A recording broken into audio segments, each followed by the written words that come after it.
네, 안녕하세요. 모카 김한용입니다. 요즘 들어서 전기차 화재에 대해서 정말 말들이 많고 메르세데스 벤츠 EQE 화재에 대해서도 정말 관심들이 많으실 텐데 EQE 배터리가 뭐다 이러면서 많은 사람들이 뭐야 이거 쓰레기 배터리 아니야, 뭐야 이거 페러시스라는 얘기 처음 들어왔어, 이거 배터리 팩에 뭔가 문제가 있는 거 아니냐 라고 하는 분들도 많았던 것 같아요. 여기 보이는 것이 바로 이번에 화재가 났던 메르세데스 벤츠 EQE에 들어가는 바로 그 배터리, 페러시스 배터리인데요. 들어가서 페러시스 배터리는 어떤 것인지, 혹시라도 배터리에 문제는 있었던 건 아닌지, 뭐 저희가 봐서는 잘 모르겠지만 일단 구조는 어떻게 생겼는지는 볼 수 있잖아요. 여러분들도 같이 이 배터리 팩의 구조를 함께 살펴보면서 현대기아가 하고 있는 EGMP 배터리와는 어떤 식의 차이가 있는지도 함께 살펴보시죠. 네, 제가 영상 같이 보면서 설명을 좀 드리도록 하겠습니다. 그러니까 지금 이게 배터리 팩입니다. 배터리 팩을 차에서 뗀 거예요. 떼면 요런 게 달려있다. EQE의 바닥에 보면 요런 게 달려있다는 겁니다. 요걸 떼내면 여기 보면은 요런 식으로 위쪽에 뭐라고 써있습니다. 배터리 셀 브랜드는 써있지 않아요. 벤츠가 이 배터리 자체는 우리 배터리다 라고 얘기하고 있는 거죠. 셀은 그 안에 들어가는 아주 사소한 부품이기 때문에 그것까지 얘기할 필요는 없다 라고 벤츠 측은 생각하고 있는 것 같아요. 그래서 그 내부에 뭐가 있는지는 없는데 여기 보면 볼티지가 328V라고 써있고, 그리고 96.1kWh 라고 써있습니다. 292Ah 이렇게 써있네요. 무게는 557kg 이렇게 써있습니다. 근데 희한한 점이 있습니다. 96.1kWh, 아시다시피 EQE 350은 판매할 때 88.8kWh라고 표현을 합니다. 그러니까 여기 실제 부품이 들어간 것보다 훨씬 적게 신고한 거죠. 92%만 충전할 수 있다고 신고한 겁니다. 그것 자체도 마진이 어마어마하죠. 그런데 실제로 이 차의 배터리를 충전해 보면 88.8은 무슨 85kWh도 충전이 안 됩니다. 80kW 초반밖에 충전이 안 돼요. 그러니까 배터리 팩에 지금 들어있는 것에 비하면 한 80%나 될까? 80% 정도밖에 충전이 안 되게끔 돼 있습니다. 배터리 셀 이 96.1kWh는 그럼 정확하냐? 그것도 아닙니다. 배터리 셀 회사에서도 배터리 마진을 갖고 있어요. 그러니까 실제로는 더 적어서 80%는커녕 70%대 충전이 됩니다. 나머지 30% 정도가 마진이 충분히 있는 거예요. 자, 충전 90%는 좀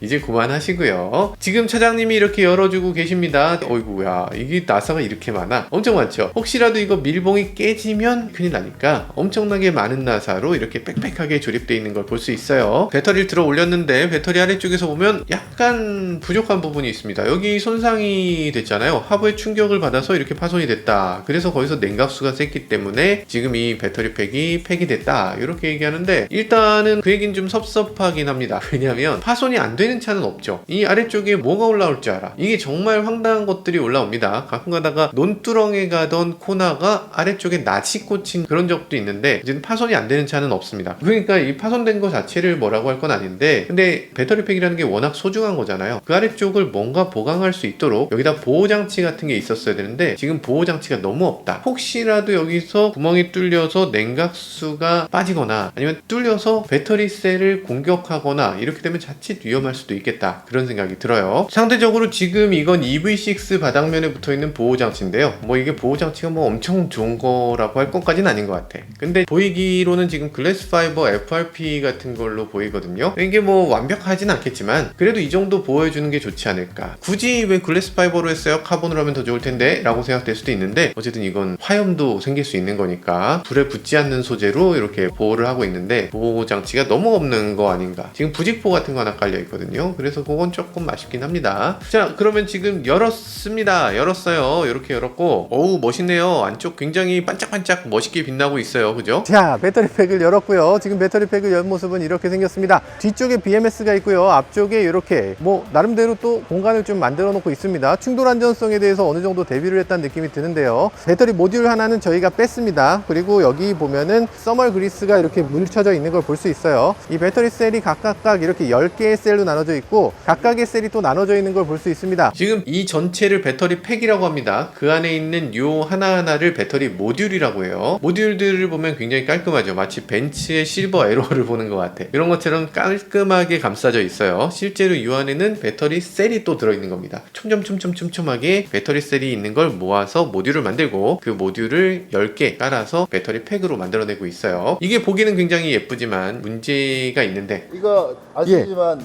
모듈 10개짜리잖아요. 예. 그러니까 우리 EGMP 같은 경우는 안에 공간이 되게 많은데 얘는 되게 촘촘해요. 오, 그러게요. 꽉 차 있네요. 게다가 모듈을 지금 많이 안 나눴네요. 너무 빽빽하네요. 지금 이 모듈이 너무 빽빽한 것 같다, 밀도가 너무 높다, 특이하다, 이렇게 말씀드렸는데, 그러면 이게 뭐가 그렇게 특이하다는 거냐? 일반적인 모듈은 이런 경우가 거의 없습니다. 일단 현대기아의 EGMP 같은 경우는 이렇게 생겼어요. 테슬라는 보통 원통형이지만 원통형의 배터리 이렇게 생긴 거 말고 LFP에서는 CATL에서 받은 이 각형은 이런 식으로 생겼습니다. CATL에서 받아온 배터리를 쓰는 니로도 이렇게 생겼어요. 그러니까 좀 배터리들이 듬성듬성하게 들어있죠. 근데 지금 EQE에 들어간 이 페러시스 배터리를 보면 배터리가 꽉 차 있다는 걸 볼 수 있습니다. 꽉 차면 많이 들어가서 더 멀리 가고 좋은가? 그렇지. 배터리가 이렇게 꽉 차 있으면 좋은 점이 많죠. 밀도가 높으니까 그만큼 멀리 갈 수 있을 것 같고, 근데 이거는 밀도가 정말로 높다면 공간이 더 나올 수가 있습니다. 그러니까 2차 배터리가 지금 88kWh 배터리라고 돼 있잖아요. 근데 보면 요즘 현대기아차가 84kWh 배터리를 씁니다. 그런데 공간은 훨씬 많아. 그러니까 이 각각의 배터리 셀의 밀도가 충분히 높았다면 그럼 배터리 셀을 뭉쳐놓고 그 사이에 빈 공간을 만들어 놓을 수 있었을 거예요. 근데 지금 이 배터리 셀은 그만큼 밀도가 높지 못했다. 정말 빈틈없이 꽉 채워야 될 정도로 그렇게 밀도가 조금 부족했던 건 아닌가 하는 생각이 들어요. 근데 뭐 겉모양이 이렇다고 해서 무조건 나쁜 건 당연히 아닙니다. 지금 LFP 배터리 사용하는 비아디 실 이런 식이잖아요.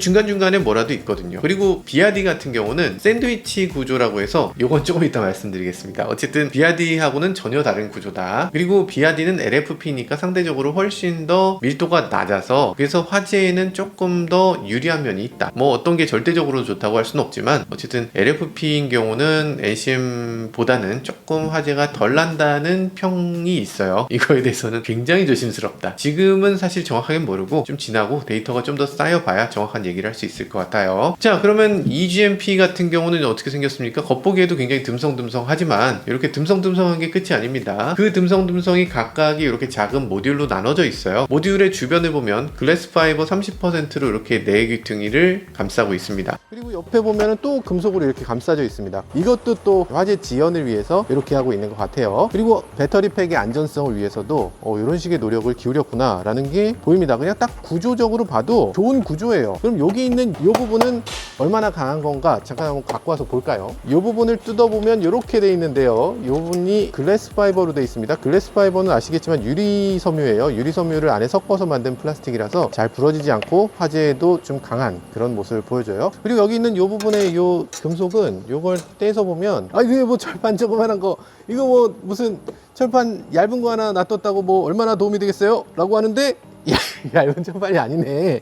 이게 이어지지가 않네. 그리고 위쪽에는 열 가소성 플라스틱을 갖고 있어요. 그리고 양쪽 옆에는 또 초고장력 강판의 철판이 있고요. 그래서 그런 것들이 연이어서 있기 때문에 옆부분은 아무리 열이 뜨거워져도 이게 녹아서 옆으로 넘어가지는 않도록 이렇게 만들어져 있고, 위쪽은 열이 조금 있으면 녹아서 쏟아지도록 이렇게 만들어져 있습니다. 이렇게 나눠 놓은 이유는 명확하죠. 이건 화재를 지연시키기 위해서입니다. 혹시라도 배터리가 스스로 열폭주를 일으키거나 아니면 외부적으로 뚫려서 그로 인해서 열폭주가 나거나 불이 나거나 아니면 어떤 경우든 화재 가능성이 있다면 이 안에서 혼자 타고 자기 혼자 꺼지면 좋겠다. 그게 제일 바라는 거고요. 혹시라도 열이 다음 모듈로 넘어가더라도 최대한 여기서 시간을 끌 때까지 끌고 그리고 나서 넘어가라. 그런 의미에서 지금 셀들을 이렇게 작은 모듈로 각각을 잘게 나눠 놓은 겁니다. 자, 그럼 이제 모듈을 하나 드러내 봅니다. 굉장히 크기 때문에 이게 손으로 이렇게 쓱 들 수 있는 게 아니고 도르래를 이용해서 들어 올려야 될 정도입니다. 이 네모난 모듈, 여기 보면 이 큰 모듈 안에 셀이 지금 36개 들어 있습니다. 엄청 크죠? 이만큼이 한 덩어리인데 이 덩어리 중에 하나가 열폭주를 일으키면 그럼 이 36개가 그냥 후루룩 다 열폭주를 일으키게 되는 거죠. 그러니까 이 열을 다음 셀로 못 넘어가게 하는 방화벽, 격벽 역할을 할 수 있는 게 그다지 없는 거예요. 그래서 이 모듈 전체가 한꺼번에 열을 받게 돼 있다. 굿바이 폐차 사장님도 이렇게 말씀하십니다. 하시는데 이게 전부 다 알루미늄이잖아요. 예. 결국 이젠피에 비교하면 열전도 차단하는 게 너무 신경 안 썼다. 그치, 사실 알루미늄이 열 전도율이 굉장히 높은 금속이니까 이거 냉각시킬 때는 알루미늄이어서 도움이 되는데 그렇죠. 반대로 열이 올랐을 때는 그 열도 또 빨리 보낼 수 있으니까 양날의 검 같은 네. 거네요. 알루미늄으로 싸는 게 이게 답인가 그런 생각이 들긴 하는데 생각해주십시오. 아, 예. 사람들이 절연장갑 안겠다고 또 단설합니다. 이거 절연되지도 않아 이거 갖고 완전 방전과 완전 차단까지 마친 겁니다. 여러분들 오해 없으셔야 돼요. 그렇죠. 지금 알루미늄으로 커버가 돼 있으면 이 알루미늄이 열전도를 잘 할 수 있습니다. 지금 이 현대 EGMP 같은 경우 모듈이 위쪽, 옆쪽만 이렇게 감싸게 돼 있는데 EQE의 모듈은 아래쪽까지 다 감싸져 있습니다. 알루미늄으로 이 모듈 전체를 패키징을 한 거예요. 이 알루미늄을 선택한 이유가 있습니다. 왜냐면 알루미늄이 열 전도성이 워낙 좋거든. 그러니까 열을 잘 전도할 수 있고 아래쪽에는 서멀 페이스트를 발라놨습니다. 그러니까 아래쪽으로 이렇게 열을 계속 내보낼 수 있도록, 그래서 배터리를 잘 식힐 수 있도록 하는 그런 구조로 만들어진 거죠. 그러니까 지금 이 모듈 냉각하는 방식이 바닥 냉각인 건데요. 사실 뭐 현대기아나 EGMP나 뭐 할 거 없이 거의 대부분 메이커들이 이렇게 합니다. 바닥 냉각이라고 해서 꼭 나쁜 것만은 아니에요. 그런데 반면에 테슬라는 이렇게 생겼죠. 흔히 스네이크 튜브라고 얘기하는 요 구불구불한 판, 이렇게 생긴 원통형이니까 원통형의 밑만 이렇게 하면은 열이 식기가 어렵잖아. 그러다 보니까 이 원통형의 옆이 면이 크니까 요 옆면을 식히도록 만들었는데 그 옆면을 이렇게 구불구불하게 가도록 그렇게 만들어서 냉각판이 상당히 많은 면을 접촉하도록 구성되어 있습니다. 그러다 보니까 배터리 셀의 거의 대부분이 다 냉각판에 닿아 있게 돼요. 배터리면에 더 직접적으로 더 많이 접촉하기 때문에 냉각이 훨씬 더 유리하다고 할 수 있죠. 그리고 요즘 중국 배터리가 아주 희한하게 하고 있는데 여기 보면 배터리 있고 냉각판 있고 배터리 있고 냉각판 있고 이런 식으로 세로형으로 배치를 하기도 합니다. 이런 걸 가리켜서 샌드위치 냉각 방식이라고 해요. 그러니까 이렇게 돼 있는 냉각이면은 배터리가 있으면 냉각판이 여기 있고 여기 있으니까 냉각판에 닿는 면이 굉장히 커지잖아요. 그죠? 이런 식으로 세로형 배치하는 게 굉장히 유리하다라는 생각이 들고, 그리고 만약에 배터리가 화재가 발생했다, 배터리에 열폭주가 일어났다, 그래도 이 건너편으로 열을 전달하기가 굉장히 어렵잖아요. 아무래도 냉각수가 있으니까. 그러니까 열이 건너가는 걸 충분히 억제할 수 있는 구조다, 이런 얘기들을 하고 있습니다. 근데 물론 저는 이미지로만 봤어요. 실제로 이걸 뜯어서 본 적이 없기 때문에 진짜로 이렇게 돼 있는지는 아직 확인이 안 됩니다. 이 중국은 약간 과장하는 면이 있기 때문에 이게 정말로 잘 되는지는 좀 봐야 될 것 같아요. 실제로 나중에 기회가 되면 한번 뜯어보고 좀 더 자세히 말씀드리도록 하겠습니다. 그리고 어떤 분들은 파우치형은 화재에 취약합니다 라고 얘기하시는 분들도 계세요. 그 얘기는 각형 배터리의 한 곳에 벤팅 구멍이 있어요. 그러니까 안쪽에서 각형 배터리가 좀 더 열을 받으면 여기 벤팅 구멍에서 열이 밖으로 빠져나온다, 그렇기 때문에 좀 더 안전하다, 이런 얘기들을 하는데 사실은 뭐 일리가 아예 없는 건 아닌데 파우치형은 파우치형대로 대책이 마련되어 있습니다. 옆구리가 터져요. 배터리 셀이 양쪽으로 터져 나오고 나면 여기 전체 배터리 모듈을 보면 모듈 앞뒤로 실제로 벤팅이 될 수 있는 구멍을 만들어 놨어요. 그래서 여기서 벤팅이 양쪽으로 되겠구나 라고 구멍까지 만들어 놨는데, 그런데 문제는 여기로 나가면 뭐해? 거기 바로 알루미늄 격벽이 있는데, 그러니까 지금 모듈 상으로는 여기 빠져나가야 되는 구멍에 벽이 바로 가로막고 있는 거예요. 그래서 열이 빠져나가지 못하는 구성을 지금 하고 있다.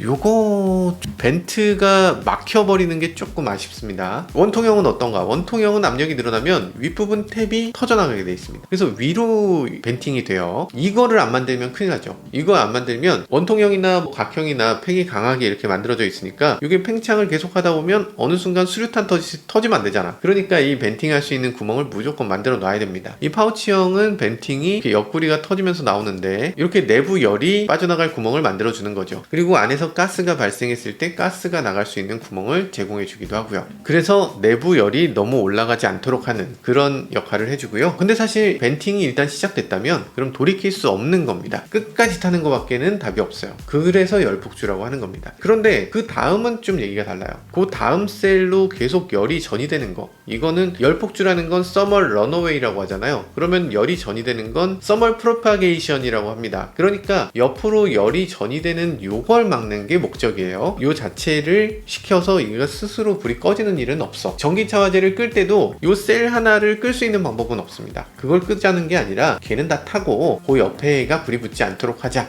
라는 게 배터리 화재의 진화 목적이에요. 그러니까 여기서도 벤츠 모듈당 셀이 36개 들어있잖아요. 총 360개의 셀이 있는데 그 중에 하나의 셀에서 불이 나고 거기서 끝났다. 그럼 완전 땡큐죠. 근데 그렇게는 절대로 안 돼요. 그래서 열폭주가 일어났으면 반드시 놔두면 옆에 있는 셀에 계속 이어가는 겁니다. 그래서 셀과 셀 사이의 간격을 어떻게든 주면 좋은데 지금 보시면 아시겠지만 벤츠의 페러시스 파우치 셀은 알루미늄으로 감싸져 있어요. 지금 이 배터리는 각형으로 생겼지만 실제로는 파우치입니다. 알루미늄 팩 안에 파우치가 들어있는 거예요. 그리고 그걸 또 알루미늄 팩으로 또 감싸놨습니다. 지금 알루미늄으로 계속 감싼 게 이게 의미가 없지 않습니다. 왜냐하면 외부의 충격을 보호하는 소재면서 동시에 배터리의 열을 밖으로 잘 전도해서 잘 식혀줄 수 있는 소재를 선택한 겁니다. 근데 이게 외부 충격에 대해서 대응은 잘했는데 근데 내부 열폭주가 발생했을 때 대응은 별로 안 돼 있죠. 일단 열폭주가 나면 옆에 셀한테는 배터리 셀의 열을 더 이상 전도하면 안 되죠. 자기 혼자서 타고 딱 멈춰야 되는데 지금 알루미늄으로 감싼 이 구조라면 배터리를 식혀야 될 때 열 전도 잘하는 것처럼 열폭주가 나도 그 열을 아주 잘 전도하는 구조니까 적어도 화재를 지연시킬 수 있는 구조는 아니다.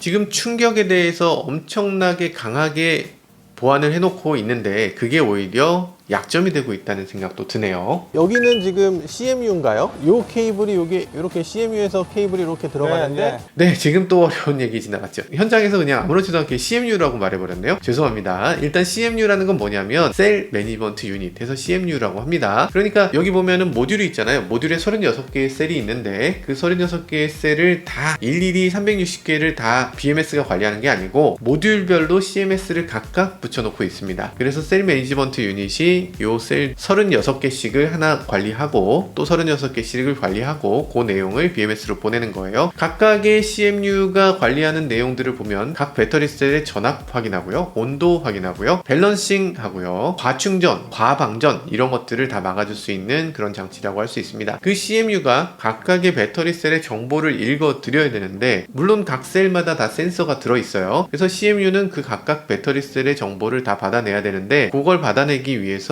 지금 사용한 케이블이 바로 이 케이블입니다. 근데 지금 이렇게 저 CMU에서 각각의 셀을 다 관리할 수 있게 되는 거예요? 요 팩 단위로 하나로 관리를 하는 게 아니라 셀 단위로 관리를 할 수 있게 확실히 돼 있다. 이 셀 안쪽에 보면 어디에도 페러시스란 말이 없습니다. 근데 여기 보면은 딱 페러시스 에너지 USA 2019라고 써있죠. 요건 지금 필름의 전선이 인쇄돼 있잖아요. 요걸 가리켜서 필름의 회로를 인쇄한 거다 해서 플렉서블 프린티드 서킷이라고 합니다. FPC라고 하는 그런 거예요. 어지간한 데는 다 들어있습니다. 노트북도 이런 데 보면 FPC가 있어요. 아무튼 요거를 소형 가전에는 많이 사용하는데 이렇게 자동차 배터리 셀에 장착하는 경우는 그렇게 흔치 않은 것 같아요. 근데 나름대로 효율적으로 보여지긴 합니다. 벤트 같은 경우는 지금 여기 벤트가 이렇게 하나, 이렇게 하나, 이렇게 하나, 이렇게 하나 이렇게 만들어놨네요. 이쪽에서 뭔가 문제가 있어서 두 곳을 막아버리는 경우도 있을 테니까 뭐 의미가 없진 않을 것 같고. 네, 여기 벤트라고 하고 그냥 지나갔는데 벤트라는 건 배터리에서 열폭주가 나거나 이랬을 때 열폭주라 그러면